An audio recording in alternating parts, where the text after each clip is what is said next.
Hello bros, I'm Contest Zero, BroFive production, and the next part is Sakura MMO 3. So let's try to talk to that ghost girl. The girl is kneeling on the cold marble floor of the library, her dress spread out about her like the petals of a flower. Though she has smooth skin and soft silky hair, she doesn't look organic. It's almost as though she's been carved from stone, just like the library that surrounds her. Would she be bled if I cut her? Would she cry? I don't know. I can't tell. I don't want to test it either. Though she's nothing more than a slip of a girl with a physique almost akin to Fion's, I don't want to try and fight her. This girl might not be physically intimidating, and she doesn't look powerful, but there's something not quite right about her. She's a ghost. I'm not sure. Is she even a human? Is she her own person? Or is she the main manifestation of the library itself? Leola, that girl! What about her? She wasn't there before. I know. She just appeared out of me there. I know. But ain't that weird? Something fishy going on here. It's freaking me out. Please. Neither rolls her eyes. If one girl is enough to scare you, you'll never be able to defeat that evil goddess. Neve sounds so confident, I almost believe her bravado. But I can't see that she is trembling, albeit slightly. Neve's scared of this girl too. I think we all are. After all, everybody is afraid of the unknown. Well, whatever this girl is, she might be able to help us. If she works in this library, I'm sure she'll be able to direct us to where we want to go.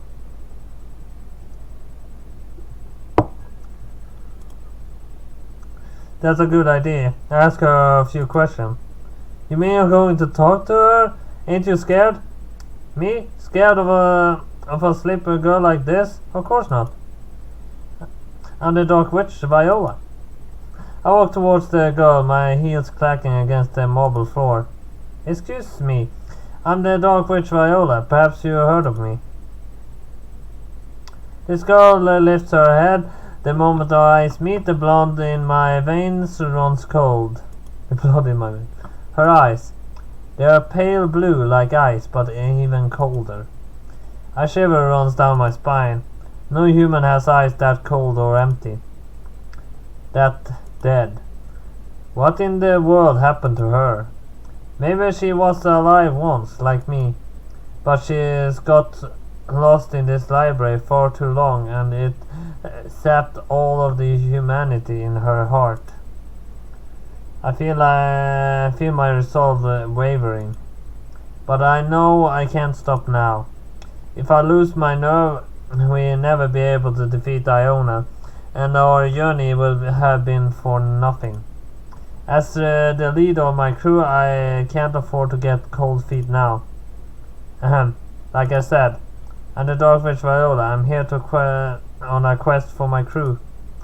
We were sent here by the witch Gardenia. She told us that the goddess Iona is plotting her revenge, and she will soon destroy the world of Aspa. We need to stop Iona from escaping the underworld, but first we need to learn how to find her. Can you help us? The girl doesn't say anything. The expression on her face doesn't flicker. If she's at all surprised by my story, it doesn't show it. I think I would actually try to, like, just take her hand or something, like human contact might actually make her snap out of it, because she seems to be in kind of a trance or something. But I don't know if she is capable of expressing such emotions. She might look like a person, but she isn't if she ever had any humanity in her. That's long gone.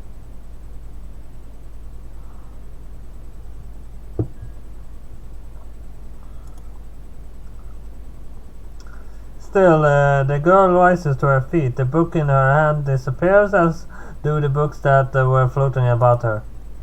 She gives the four of us a long, lingering look, and then she turns. What's going on? Isn't she gonna lead us to our destination? I think so. Why didn't she say that then? Why would she tell us what's going on? Maybe, and this is just a speculation, but maybe she can't talk. Huh? Why not? Is she dumb? Did someone cut out her tongue? I doubt it. It's probably... Well, never mind. It doesn't matter. Hey, Neil. You can't just say something all ominous like that and then cut yourself off. What were you gonna say? Nothing that concerns you. Neil administers a quick flick of Theon's forehead. That sound echoes through the library, as does the Theon's surprised scream. Ah! What was that for, you meanie? It was for your own good. Now, let's go. We need to follow that girl. I got a bad feeling about this, but... Alright. I tag along, but I ain't happy about this. And so the four of us follow our guide through the library. Shelves pass by in a blur. I stare at the books and walk by them, my head reeling.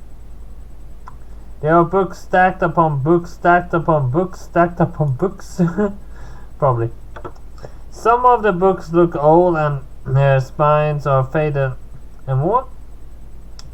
Others are strangely opulent, their spines studded with precious gems and decorated with liquid gold. Some of the books are thicker than any books I ever seen before, while others are so thin that they may as well be invisible. Do these books contain information about everybody who's lived and died in the Aspa? Are any of them about me? Do these books know when I was born? Do they know when I will die? This library is so expensive it wouldn't be surprised. I don't know how long I've been walking, following the footsteps of my ghostly guide, but it feels like forever. Each second stretches out before me like a vast desert expanding outwards infinitely. Time isn't moving like it should. It keeps stopping and starting and collapsing in on itself like the sand in an hourglass. I feel like I've been walking for years, but in this library years don't mean anything. Time is nothing more than a passing dream. Eventually, after hours or days or years, our guide halts at one particular shelf. The shelf itself looks the same as all the others, but I can hear one of the books calling out to me. The book is a plain tin tome, the spine dun-colored and entirely uninteresting. There isn't anything written down the spine, no title and no author. It doesn't look special, but I know this is the one. The knowledge I've been seeking lies within these pages. Hey, can't you guys hear that? Yeah, what? That book. It feels like it's speaking to me. I can hear the book speaking too, but I can't pick out any words. It sounds more like a soft whisper. I swallow.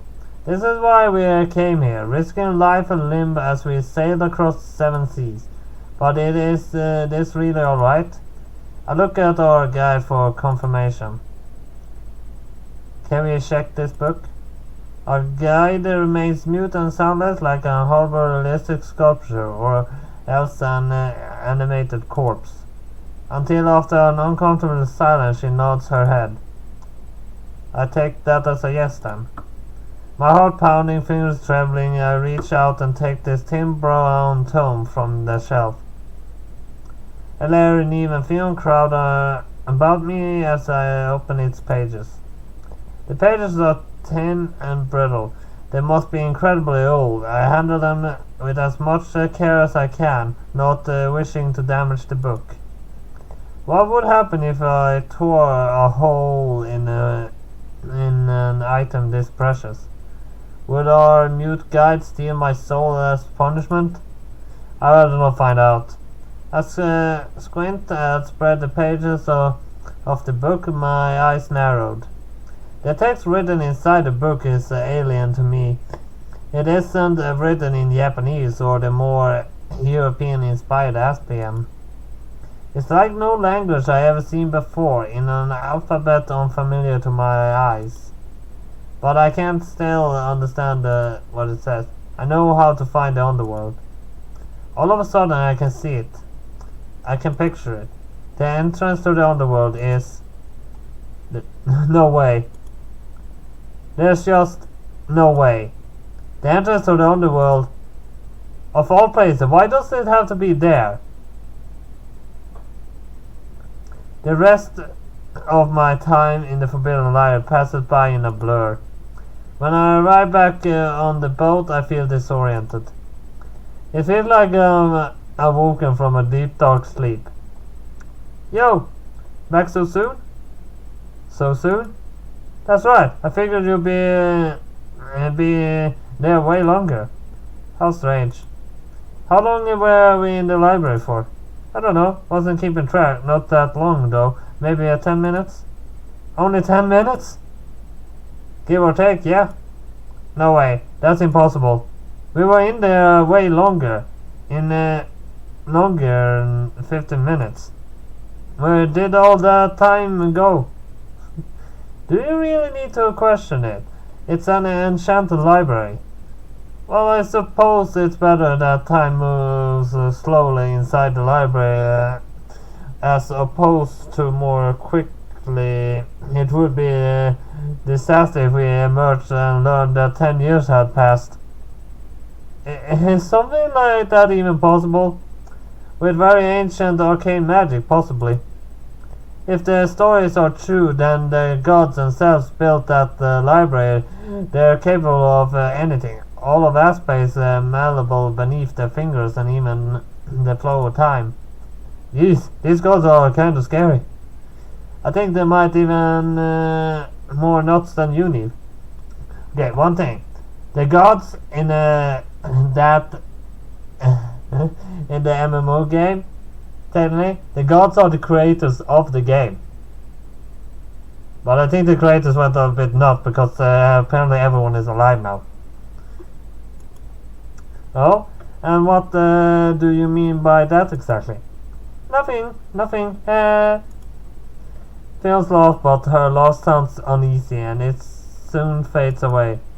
No matter how cheerful Theon tries to act, that's all it is, an act. I can see that the cracks form in Theon's facade. Our stint in the Forbidden Library, which was briefer than any of us expected, has impacted Theon much more than anybody else. I think I know why too. The true location of the underworld shocked us, all of us, but nobody was more surprised than Theon. So, did you find everything you wanted? I believe so, yes. That's great. So this journey wasn't for naught after all.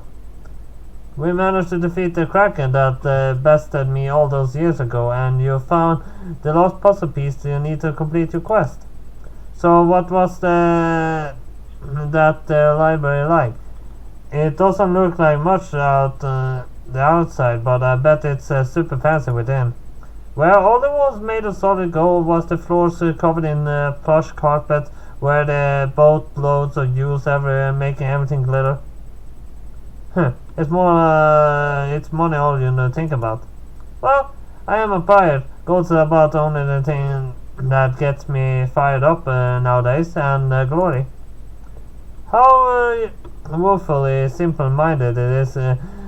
Good thing you didn't enter the library with us, or you would have been disappointed. The Forbidden Library is a trove full of gaudy treasures. It's far more spiritual than that.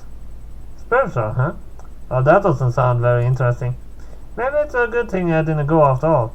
Yes, it is. You would have been spoiled in mood. Says a darkling like you. Now what that's supposed to mean? It's amazing how quickly everything seems to have returned to normal. The time I spent in the library was sobering, but now I escaped its icy clutches. That heavy feelings has fallen away. Hopefully the hardest part of my journey is behind me. After braving the library, Iona herself should be simple. Let's get going. We still have a lot we need to do, and I won't get done if we stand here arguing. The Dark Goddess will be lonely in the underworld all by herself, and I'd hate to keep her waiting. Let's introduce ourselves to that goddess, and then we blow her away. Yes, ma'am. I do my best. I will give anything for you, my lady, my love, my life, my body. Just say the word, and I will prepare to throw it away. That goddess won't stand a chance. By nightfall, Crescent Island is far behind us, nothing more than a speck barely visible on the horizon. We're bound for the mainland now, where we'll say goodbye to Bonnie. Then after our farewell, we head to our final challenge. We need to fight the evil goddess Iona. I lie in bed pounding this when... Excuse me, can I come in? Theon, is that you? That's right, you're not busy right now, are you? I can always come back another time. I don't want to bother you or anything. I pursed my lips together. Now this is a sudden show of consciousness, most unlike my little thief girl. Why does she sound so self-effacing? No, I'm not busy right now, and even if I was, I can always make time when it comes to cute girls. Do come in, Theon. Alright, thank you. My thief girl pushed open the door of my cabin and steps into my chamber. She's wearing her underwear, and her blonde hair looks more rumpled and disorderly than usual. She's so small, and her hair is so fluffy. She almost reminds me of my little hamster. Oh, Viola, Yes, what is it? I don't know what to do. Make that hamster going through some kind of existential crisis. Well, don't stand there looking sorry for yourself. First you need to sit down. Don't make me wait all night. Right, if it's okay then. Theon crosses the room, her bare toes curling against the floorboards, and sits grimly on the edge of my bed. Thanks for letting me crash with you for a while, Viola. I owe you one.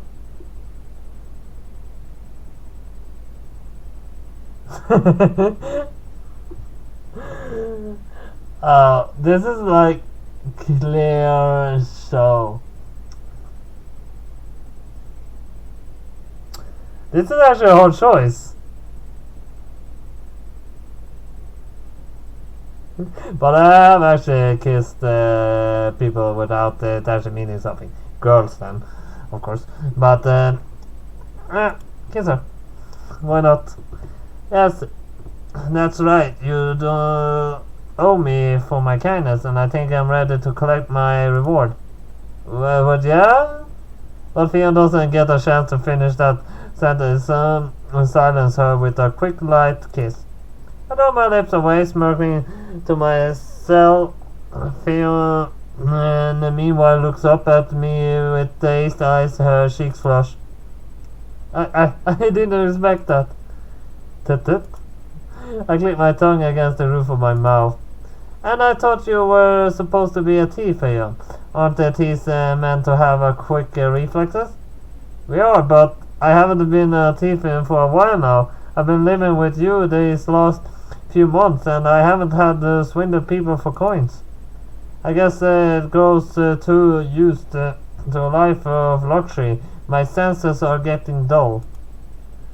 Does that mean you will be unable to fend off my future attacks? Hey, you talk big, Viola, but your arrogance will be your undoing. You already kissed me once, and now I'm on my guard. If you try it again, I have to counter. And how do you plan to do that exactly? Where there's will, there's a way. You might be bigger, stronger than me, but I have street smarts, even if they ain't what they used to be. Next time you make a move, I'll pin you down. You see if you don't. Oh, will you? Yeah, just try me. Well, that might be amusing in its own way. I'd love to see you try to dominate me, my cute little puppy. The results might be rather entertaining. I press my body more firmly against Fion's, my breast pushed up against her arm, and the sheer fabric of my nightgown trickles her exposed tummy. Fion scrubs her face, turning red.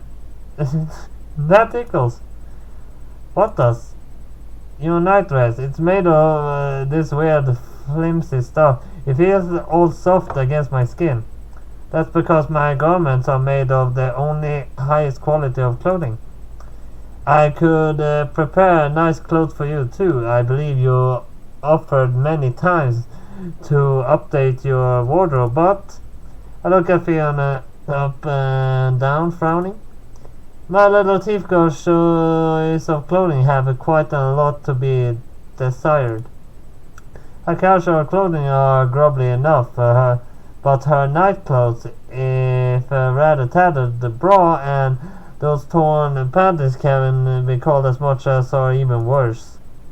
I suppose there's no accounting for tastes. My tastes are perfectly fine, thank you very much. Fiona puffs her chest with pride.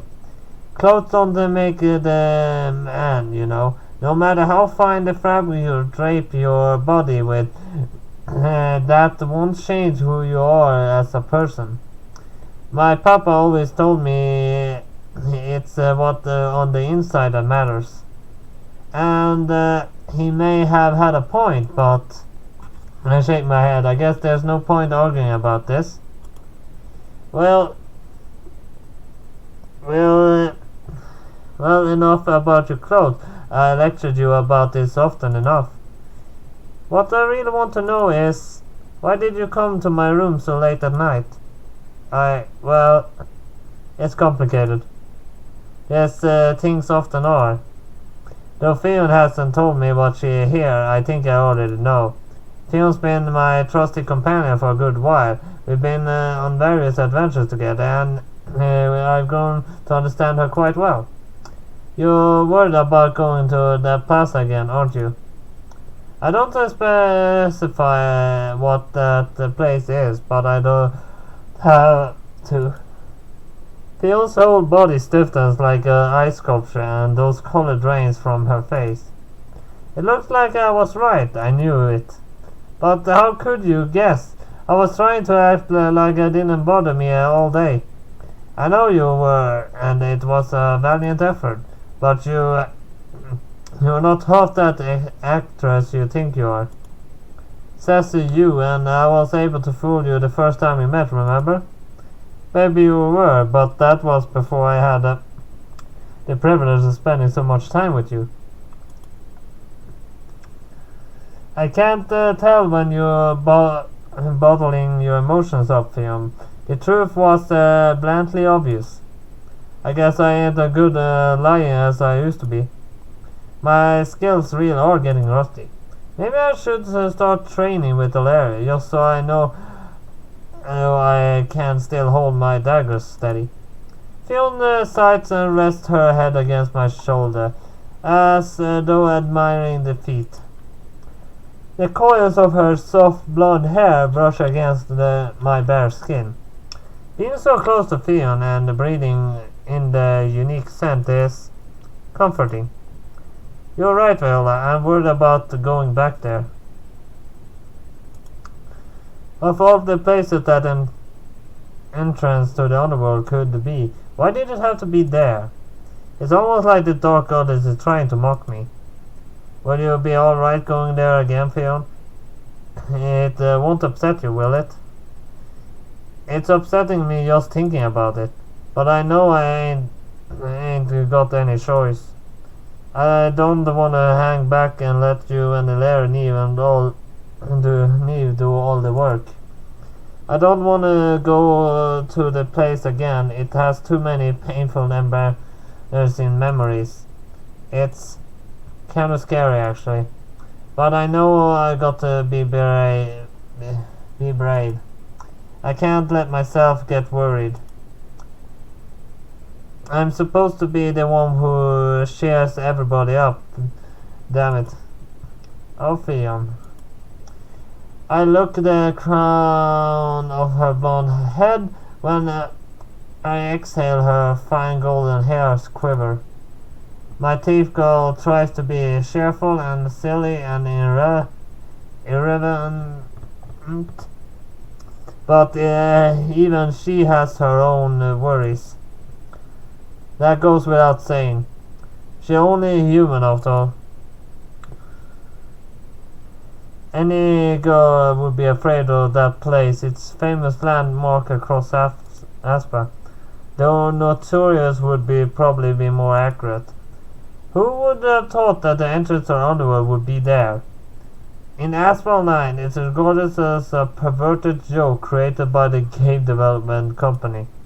In Aspa itself, girls speak of its representatives, and few female travels are foolhardy enough to go there. It's clearing deep in the Roseberry Forest, where the trees are thinned and the blue sky can be seen. In the middle of the clearing there's a standard tree. At a glance it seems to be a perfectly normal tree like any other, though its trunk is unusually thick and its boughs are tangled with vines. But there's nothing normal about that tree. It's known as the sentient sycamore, and it seems to have some kind of perverse vendetta against women. If any girl gets too close to this tree, it will scoop them up into the air in its vines and then proceed to... Well, if you watch enough porn, you should know where this is going. Apparently the entrance to the underworld is located beneath that tree.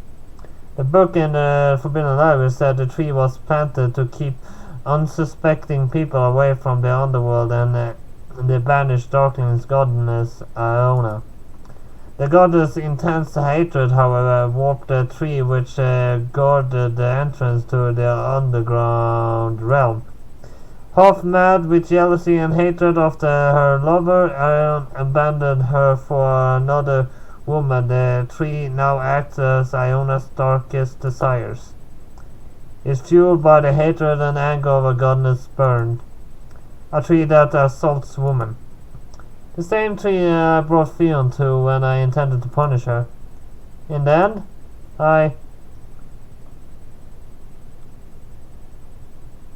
What was it I said? I can't remember.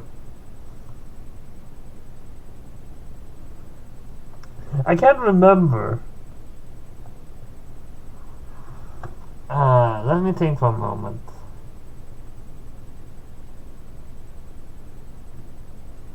I can't remember at all. It's impossible. Well, she did steal from me, so I intended to punish her, so I pushed Fion into the tree and watched it ravage her. Watching Fion squirms as she was coiled up in the tree's bolt was quite amusing. I can still remember how she squealed as the tree caressed her every inch of her body. She trembled, eyes wide, as the tree vine slowly pushed up her bra, unveiling her chest, and then I began to massage the lips of her trembling pussy. I wonder if that was Fion's first time. If it was, it's probably a pretty rotten experience, and that was an understatement. I watched her as the trees assaulted Theon, a small smile on my face all the while. It didn't bother me at the time, but now Theon is a member of my party. I do regret it somewhat.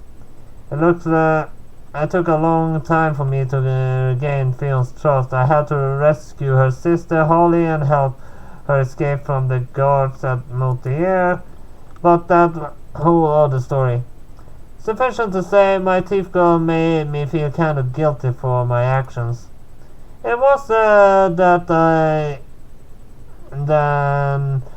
I realized Theon was some NPC from Asper Online that I could toy with. She was a real person with thoughts and feelings, and I had bruised them. I thought that Theon had recovered from the trauma, but I guess not. It's a little wonder why Theon's wary about going back there. I'm sorry, Theon. I should never have been so cruel to you. Well, I don't really blame you. I guess I didn't try and steal from you. I caused you a bunch of trouble back then. I know I deserved some kind of punishment, and cruel woman that yourself might had me kind of outright, or cut off my hands. I guess I could have been worse. It ain't really a place I want to go to again in a hurry, though. Especially not when it reminds me of you know. I know. That tree is scary and all, but I can deal with it. Larry and you don't seem scared, so I shouldn't be scared either. Why should I be worried when you're on my side? You might be cruel to me before, but you get on better than we did back then. I think I know you look after me. I have faith in you. I guess that's what I wanted to tell you. I guess that is still do my best, no matter what happens. You don't need to worry about me. Oh, Theon, you really are adorable. I smiled at her, gently tracing her cheekbone with my fingertips. How can I not worry about you when I'm the one who instilled the fear in your heart of that tree? I can't wipe my memories clean from your mind, but I can try to make amends. Amends? And how are you going to do that exactly? Well, like this maybe.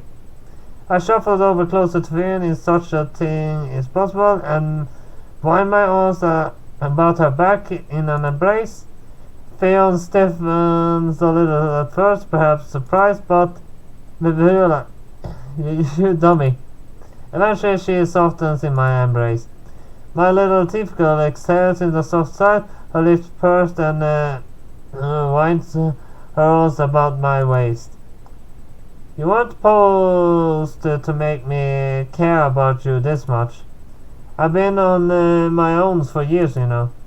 I figured I could hack into my own until that day I die. And yet, when I'm with you, for some reason I feel so weak. I just want to lean on you for support, even though you hurt me and that one time. Even though you scared me. I still like you. I just can't help myself. That's alright, Phil. I like you too. That's why I'm embarrassing her so tingling my arms about her waist. I don't want to let her go. Not until she feels stronger. You're not weak though, you know. I ain't? No, you're not. If you were a weakling, I never would have let you travel with me. It's because I believe in you that I recruited you to join my party. And it's because I believe in you that I'm going to stay with you. Relying on others for the time says nothing about how strong you are as a person. It's natural to lean on one another. So don't feel bad about it again, okay? No matter what happens, I'm here. I promise.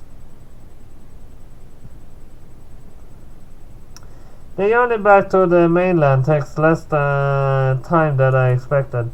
With Bonnie as our guide, able to return to the boat to the familiar shores of Hawthorne in a scant handful of days. Bonnie and Fionn lash the boat up the harbor, and then the 5 of us exit our vessel and step onto dry land. Thank goodness. I set my arms in the air and sight and glances around Hawthorne harbor.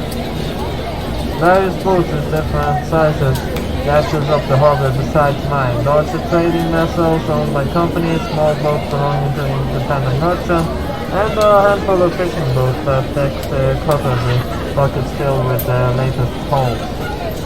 Men and women of all ages landed around the harbor, helping the sailors remove the wares from the decks of the boat. The smell of fish and heavy in the air and extensively shuttered windows with screams and yells from the nearby market. The traders try to sell their wares. This place is really a bustling hub of activity. I was a little afraid before disembarking that Bonnie might be spotted by the village guards and arrested for her crime. Fortunately, this place is so busy nobody paying us a blind little attention. I'm so glad to be in dry land again. Dry land, huh? It's been a while since I last drove into a port. Bonnie's voice is wistful and there's complicated smile on her face. I guess it makes sense. To girls like me in an area who weren't made for life on the seas, they turn into dry land is a relief. To Bonnie, however, who spent most of her life at sea, being on the boat probably feels more homely than the harbor ever could. Now I'm curious, have you ever been to Hawthorne before? Of course I have. Haven't you been listening to me? I've been almost everywhere there is to be going at that. Hawthorne is pretty famous for its market. I would be much of a pirate if I hadn't stopped by here at least once. But you don't like it here. It's not that I don't like it, but vastly prefer being out on the sea. There are too many people here and it's all so crowded. I prefer being on my boat with my crew, able to go anywhere and everywhere. Now that I have a boat of my own anymore, or a crew, those bitches. So what are you going to do now? Presume you don't want to come with me on my journey? Not in the slightest, sorry Viola. I think you're a stand-up girl, but I can't live my life tied to somebody else. I pursue my own ambitions and my own ambitions alone. I think I can hear Lee's mumble thank goodness under her breath, but I choose not to come upon it. I thought as much. I would have been more surprised if you had changed your mind. So what will you do now? Are you going to pursue your own path in life? Of course, that's what I always do. But you don't have any crew anymore, buddy. You'll be completely on your own. I know how that feels, and it's pretty rotten. Being alone sucks, so if you want, you're always welcome to join us. Ha! How kind of you. You have my way with word, little miss. I appreciate the offer, and I'm glad you taught me so much after spending such a short amount of time together. That's because Tina doesn't think with her brain. She just does whatever she wants, whenever she wants, like an animal. But I really can't stay with you. I know I wouldn't like it anyway. But if you see or no one look, her eyes stinging at me, I think me would hate it. He folds her arms across her chest, then turns her nose up into the air. Perhaps, yes. Even after sailing her behind, the country little darkness still can't stand me. No. Get your facts right, you must you didn't say me, I was completely fine. Oh, were you now? So when that Kraken caught you in its tentacle and was going to crush you to death, that was all a part of your master plan? Everything was under control. Really now. Cause I didn't look at the way to me. Haha. You first against the sun of all this shade of pink. The glow was gritting her teeth together in embarrassment. Or whatever. It doesn't matter. I'm alright now. We're alright. And we made it back to Horton safe and sound. And we don't need you anymore. Oh. I want to put up with you at my latest request. Because you needed somebody's help to navigate, but that's over now. You did help us a little, I admit it. But your role is finished now. You should go now and leave me and my lady in peace. Hey, Nee, don't you think you're being a little unfair to Bonnie? That's right, putting your personal feelings to one side, she was a great asset to our team. I never said she wasn't, but that doesn't mean I have to like her. In fact, that makes me dislike her even more. It's alright, Nee. I wouldn't like being rescued by a woman I hate either. There. Bonnie smiles and reaches out to pat the top of his head. Oi. Yeah, I wouldn't do that if I were you. It'll be fine. She's all boggy and no bite. I'm sure she doesn't hate me as much as she says. I wouldn't be so sure about that.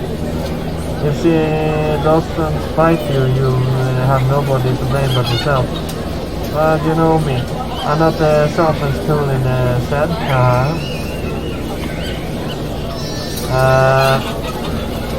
Alright, that's the next picture. And that's good because I'm so damn tired.